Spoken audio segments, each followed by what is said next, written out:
Our Woman Magazine Television. We are so delighted today to have a live audience with us. Thank you all for coming out and being with us. We have a great show today, but before we get started, let me introduce our wonderful co-host. To my far right is Donna Ayers. Hey, Donna. Hello. And next to her is Kelly Seabrook. Hello. Next to me is Diana Roman, our newest member of the show, and of course yours truly, Wendy Brawley. Well, as I said, we've got tons to cover today, so let's jump right in. And Donna, you'll love this topic. It's on our dear darling president. Mr. Trump has implemented a new policy to actually have ICE agents raid communities and deport immigrants who don't have the appropriate documentation. And regardless of how you feel about that, do you think that approach is going to produce bipartisan support for reform on immigration? Does it help or does it hurt?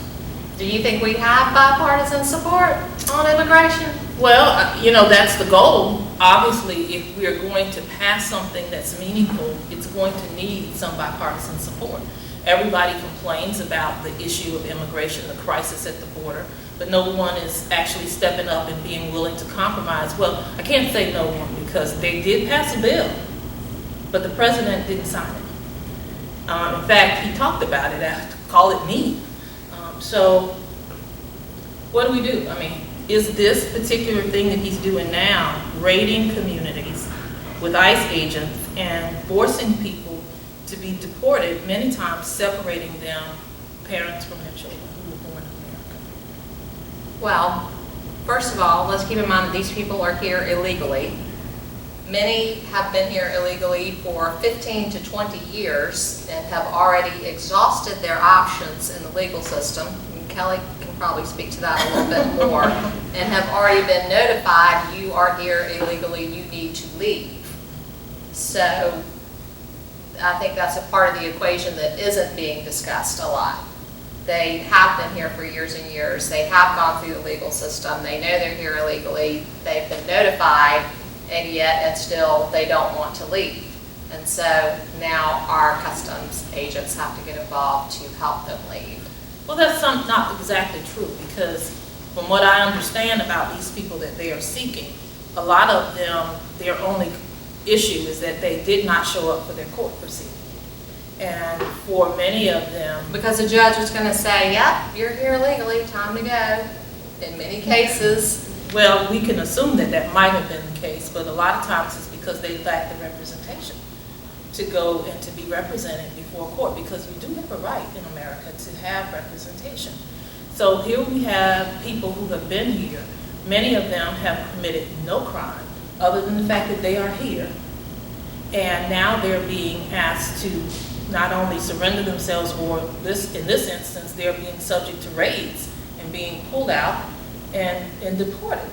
And whether you think that's good or bad, how is that helping us get to immigration reform? Well, I think the whole point of the matter is that, like Donna said, a lot of them have been here 15, 20, and maybe even 25 years. And a lot of their children were born in the United States, which makes them United States citizens. And now you're separating families. And a lot of these people have worked. They've earned a living, they're raising families, they're doing well, and you're asking them to go back to countries where they no longer have a connection to. So I really don't understand if you are abiding by the law. Now, I understand if they have criminal histories or they're committing crimes and things of that nature, but why do they not have the same rights and access as other people who come here as immigrants to be citizens? What about all the other immigrants that have come to the United States, from Italy, from Germany, from Russia, from anywhere? I mean, well, we don't have a problem with the ones that are coming legally, and ICE is not looking to deport any of those. They're not looking to deport anybody that has come over the southern border. Well, that some has of these families have utilized. been an asset to society. Some of these families have contributed to the economy of the state. A lot of these people are hardworking, you could say, citizens of the United States, just like anybody else. they've worked hard and made a living here. But what about the people that are standing in line trying to do it the right way legally? That's why we need immigration reform. That is, Right. listen, I'm all for that. I agree with that. But as long as we have the kind of attitude that we have with respect to immigrants, and you can only just listen to the news and listen to the things the president says, as long as Well, we he have... doesn't reflect everybody's attitude. He doesn't reflect every Republican's attitude. Well, where are they? Where are these Republicans that are so incensed by what he's doing? They are quiet as church mice. No one has heard anything from them. They've not stood up and said, you know, this is not American. We don't support this kind of language, this kind of hate mongering, and it doesn't lead us to immigration reform. What we're doing, following in behind the president, is getting people so worked up that they are not even willing to come to the table and to try to figure out how do we solve the problem. Because immigration does need some reforming. And the only way we get there is when people work together.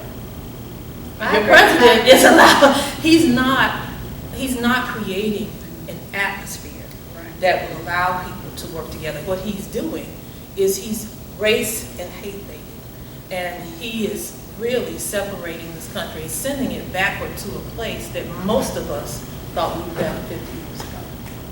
Well, I mean, again, some people make it an issue of race. I think they're just trying to enforce the law. But they're only enforcing it. Diana, you made an excellent point. They're only enforcing it on black and brown people. Those are the countries that he calls quote old countries. And those are the people that he says are rapists and murderers and all of this, and that everybody that you see is a member of I can M16. hear him say. This is the kind of attitude that he's promoting to prevent immigration reform. You know, when I used to work for the World Health Organization in Miami, well, this was like 20 years ago, but they allowed 30,000 Cubans into the United States, no questions asked. I remember I was there, and when Haitians came on the boat, they were treated horribly. Sent back. They were Brown. sent back within days, and I said, what is wrong with this country? Why the favoritism?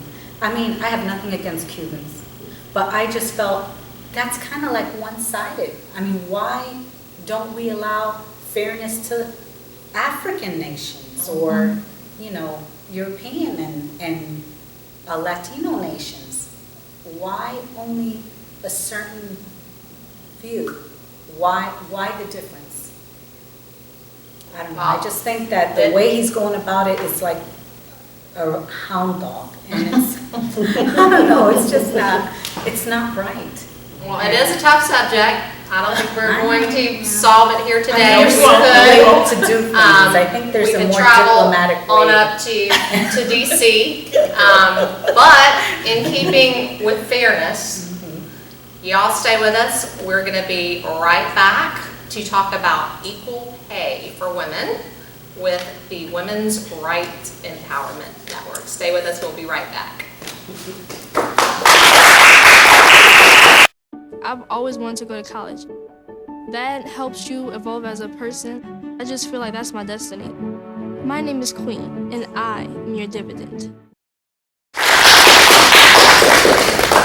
Welcome back. We are delighted to have with us today Ashley Leto, who is the Associate Director of Policy and Governmental Relations at WREN, which is the Women's Rights Empowerment Network. Did I get that right? You're perfect. And we are, I like ours. We're going to talk about the pay equity bill, but first, tell us a little bit about WREN. Sure. So WREN is a nonpartisan nonprofit based here in South Carolina. We don't have a national affiliate. We are focused on South Carolina, and our mission is to build a movement for the health, economic well-being, and rights of women and girls. So that takes a lot, and we do it through advocacy. So we advocate at our South Carolina General Assembly and through state agency work sometimes. And then we also educate the general public. We make sure people understand the larger level issues that women and girls in our state are facing. We convene the community, so we have a lot of community conversations. So instead of us just talking at community, we have conversations with community so they can tell us what the problems they're seeing and solutions that they're potentially seeing. And then finally, we build coalitions because we have a pretty broad mission. So we don't do that by ourselves. We do that through coalition work because we all need to work on this together. Well, Ren is working hard to pass the South Carolina legislation to pass the pay equity bill. What is Ren doing on this issue? Well, so pay equity is a big issue, Yes. and a lot of people actually think that's just a women's issue. It's a conversation that a lot of people say like, oh yeah, women's rights, pay equity, but it's actually larger than that. It hits a lot of demographics. So our bill isn't just addressing gender. So our mission states gender, but we look at all different lenses. So the bill actually looks at gender and race and age and disability, sexual orientation, gender identity, all of those different layers that somebody could discriminate against you, because we don't want to just carve out fairness for one subset. We want everybody to be in the workplace to have fairness, and it's really about making sure that if you're doing comparable work, you're being paid comparably.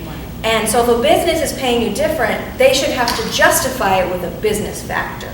That's all we're asking for that with that legislation. Right now, there's a big loophole in the federal law that allows a business right now to say, oh, if it's a factor other than sex, that's my reason. And that's the loophole. And employment lawyers here in South Carolina have told us time and again stories of women who are coming to them with experiences, of people of color who are coming to them with experiences, and they're not able to actually access our court system because the law doesn't cover them at the current moment. Yeah. And ageism is a real thing. Yeah. From our work at ARP, that is a real thing. And people with disabilities, that's something that people don't raise up enough, but you're not realizing how much discrimination people with disabilities are having too. So we have a broad coalition in support of pay equity, and we've been bringing them to the State House, having conversations with legislators. And funny enough, you'll hear just a common theme is everybody believes that everyone else should be paid fairly. It's like a common thread throughout. You'll hear the words, I believe in equal pay. And then when it is time to bring a bill up, there's some funny caveats. It's like, well, I might not need to talk about it today. It's like, well, you just agreed with me. So what's the stumbling block? So that's something that we're trying to work through at the General Assembly. And we're trying to bring in businesses. So if any of y'all in the audience know somebody who potentially owns their own business and they have good pay practices, have them step forward. They deserve, first of all, that positive recognition, but they also need to teach our legislators that it's actually easy to do. You can pay people fairly. It's interesting because the bill that's in the House that I sponsored is comparable to the same bill in the Senate that Senator Shealy has sponsored. And the difficulty that we have sometimes just getting even women to sign on as co-sponsors is baffling to me. That we don't seem to believe that we are worth, what we should be paid. And it's not as though we are saying that in this bill that you should pay women more. We are simply saying that if they are doing comparable work or equal work, they should be paid equally. And for women in South Carolina, many of whom are the head of their household, that's a tremendous difference financially for a family. So to me, this is family legislation that actually helps lift families out of poverty when we pay them equitably. And it is baffling to me why people don't support it. Yeah, I feel the same way. It seems, Ashley, we've been fighting this issue for quite some time. Why do you think we're still fighting it in 2019? Look at the U.S. soccer team. Exactly. Right. Well, and even just world champions and Asia Wilson just went through it. She brought it up a little while ago. Dawn Staley went through it a couple years ago. We talked about it. We talked about it on the show. Yes, we did. You can probably find that clip online, I'm sure you can. But we're talking about it over and over again because of that caveat. Everybody already agrees, but they can't agree on that solution that y'all talked about on an earlier segment of really coming together, but this bill has bipartisan support. So we're really hopeful that we're already progressing even farther in the conversation. It is a bipartisan supported bill, and we can talk about all the reasons why somebody should be doing what we're proposing. And it shouldn't impose any burden on their business. So at the end of the day, the bill, just to give some background on the status legislatively, the bill now is sitting in the House Judiciary Committee. I'm not certain where it is in the Senate, but in the House Judiciary Committee, and as it's the case with any committee, in order for a bill to move forward, there has to be a hearing scheduled. And that hearing is the opportunity for the public to weigh in. And people from a public perspective support equal pay. But it can't get a hearing. This bill has sat in Judiciary Committee since January, mid-January, without a hearing. So we are, I know as a legislator, I am asking the viewing public, if you know your legislator, even if you don't, call them and ask them to support this bill, support that it be given a hearing at least, so that the people in South Carolina will have a chance to weigh in, voice their opinion. And if there's something that they find exceptionally wrong with the bill, I'm sure that can be addressed. But we can't address anything in a vacuum if it's never being given a hearing. And that's a problem. So true.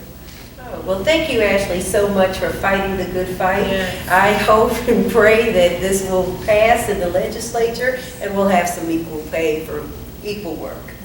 Thank you. Please join us for the next segment as we talk about the black press. The black press, will it survive in 2019 and beyond?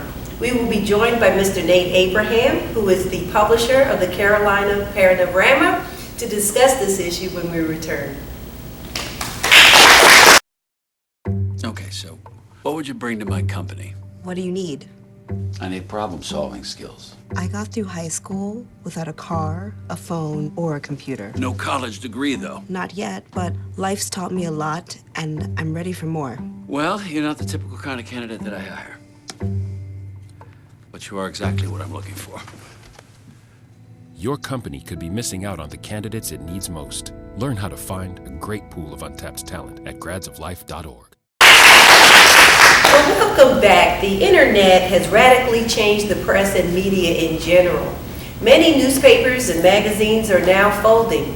Recently, just last month, Ebony and Jet filed bankruptcy and are no longer in publication. Today we have Mr. Nate Abraham from the Carolina Panorama, and his newspaper, which I believe was started by your family, is that correct? Yes. Has been in existence for many years in our community. Please share with us, Nate, how you believe your paper has lasted such a long time. Well, the paper was founded by my father 33 years ago, and he's retired, and I've taken over. And we're a weekly newspaper, and we cover community news. And we have been affected by the internet, but we just learned to adapt and kind of change as the times go. How long did you say y'all have been publishing? 33 years. 33 years. Wow. Wow, that's amazing. And it's interesting that the paper was started by your father, and now the second generation, you're the second generation that's running it.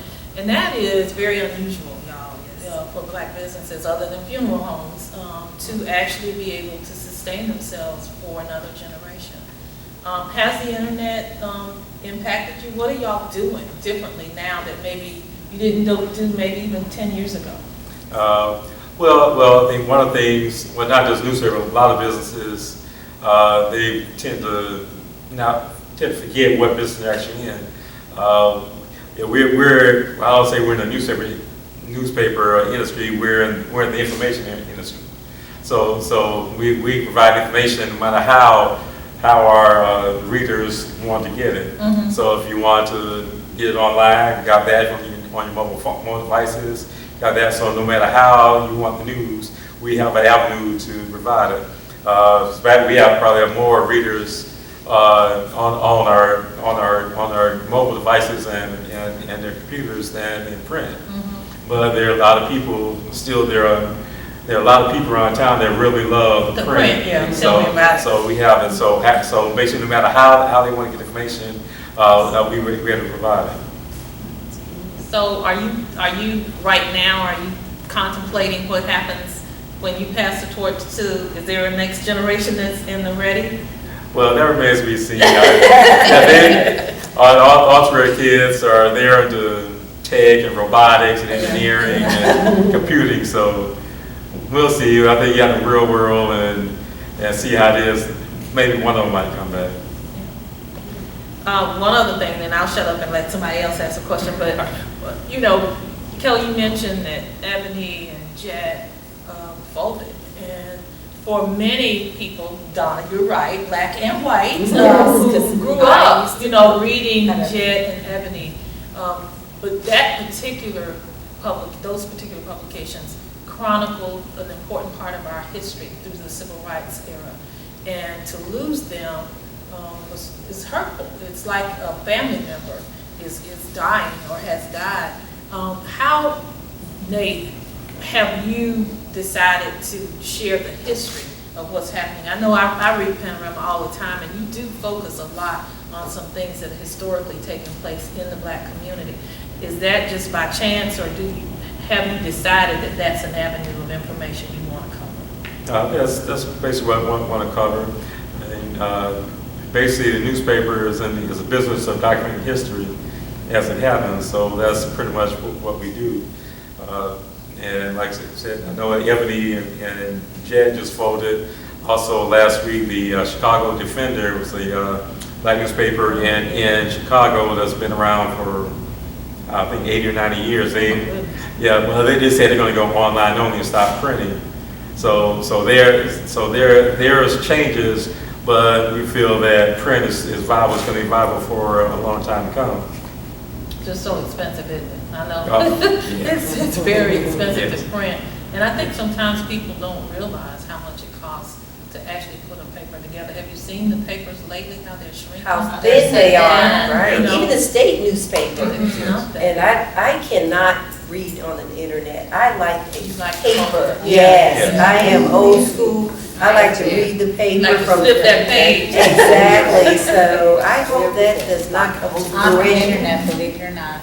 I do not like, Well, listen, publishers love that because it's a whole lot cheaper. That way. It really is. Yeah, but one problem with the internet only is it's not enough advertising revenue to sustain. That's why, first we see why the state is so thin. They pretty much laid off everybody in their building, so they don't have enough writers. So, and there are some internet only newspapers, but in terms of hiring writers, that used to be the province of large weeklies and dailies. The revenue's not there to hire those type of reporters. And I know I promised not to bring Donald Trump's name up, but if the papers weren't having a bad enough time for the president to call him the enemy of the state, really makes it hard. You know, the papers across this country are part of our democracy. They uncover and investigate wrongdoing and report it so that regular folk understand what's happening in their communities. So, Nate, we appreciate what you're doing. Wish you 33 more years of success, and maybe one of those. How many kids you got? Three. Maybe one of the three might pick up the torch and carry it. Thank you for coming and being with us today. Well, next up we have the IMARA Kitchen. So stay with us. We will be right back. All in together now. We can make it better now. Come on. Moving a little and eating better every day can help make you and your child healthier. Search We Can to find out more. Welcome back. Well, this is everybody's favorite part of the show, the IMARA Kitchen, and we are so happy to have Phyllis Allen again with us. Let me just give you some history on Phyllis. Phyllis has done our recipe segment since we started the show 10 years ago. She has done our recipe in the magazine, our Heart Healthy recipe, for the past 19 years. And she has been on tour with us for the past 18 years. So if ever there was a lady that knows IMARA, it is Phyllis. So Phyllis, thank you so much for everything. Now, what you cooking up for us today? Well, this is a lettuce wrap. And when you go to an Asian restaurant, it can be very high in fat and very high in sodium. So what I've done is I've taken, this is ground turkey, a little leaner, and then I've put more vegetables in it and emphasized the spices rather than the soy sauce and the other sauces, Asian sauces that are high in sodium. So we still use some, but we've reduced them so that the sodium isn't so high. You can't go crazy wild with this and eat the whole batch, but among 5 or 6 people. Yeah. So this is very simple. So what we've done here is I've browned some onion and a little sesame oil and canola oil, and then added the ground chicken and some ginger. Okay. And that's probably what you're smelling, the taste of the ginger. Smells marvelous. Smells great. And Donna's going to mix up our vegetables. So in here we have some chopped green onions, a little hoisin sauce. To reduce some of the sodium, I've used a Chinese 5-spice. No sodium in it, but it's very aromatic and very flavorful. And you can buy this in the grocery store. You have to go You someplace. have to go to an Asian market. Asian market. But it's still Chinese very spice. wonderful to find. Donna, if you want to go ahead and pour that in. And Kelly, do you want to stir? Oh, love to stir. And this will take you less than about 20 minutes to make. Because once you put all these vegetables in, you want them to stay crispy. You don't want them to get soggy and mushy. So you want, once you get to eating your lettuce wrap, it should be, you want a little crunch to it. You could also add peanuts, you could add a lot of other things. So you can really customize this to your taste. I didn't put any peanuts in because some people might be allergic to peanuts. So this is just the ground turkey, the vegetables, and the seasonings. Oh, that's ground turkey, okay. Excuse me, ground chicken. Ground chicken, but you could do either one. You can do either one. If you want to use beef, just use a lean ground beef. But the ground turkey or chicken just makes it a little lighter. Smells like heaven. And then we wish y'all could smell. And you see, that's what it looks like when Once it's it's all done. All done. Okay. Good looking. So if you want to take and spoon a little into your lettuce wrap, and you take and roll it over, your edges over, and kind of make like a little burrito out of lettuce. Oh, but this lettuce Okay. It's a little thin. It's holy. It's holy. You must have put a lot of meat in yours. No, it's really, This is going to be difficult. Yeah. I think I got mine. Mine is ready to Okay. eat. And if you can't get the lettuce in, Yeah, let's try. Kelly's got it. Kelly, while she has her mouth full, guess what, y'all? That's completing our show today. Enjoy. I hope you enjoy. It's delicious. Thank you so much, Phyllis. And you can make it in less than 30 minutes. We like Well, that. look, if you want to learn more about Amara Woman's recipes, just go to our website at amarawoman.com. This completes our show today. We hope that you enjoyed it, that you learned something that both inspires and empowers you. You can watch Amara Woman every 4th Sunday. Check your local listings for airtimes. And you can watch us anytime online at amarawoman.com. And don't forget to like Amara Woman Magazine on Facebook and follow us on Twitter. Well, until the next time, peace and blessings.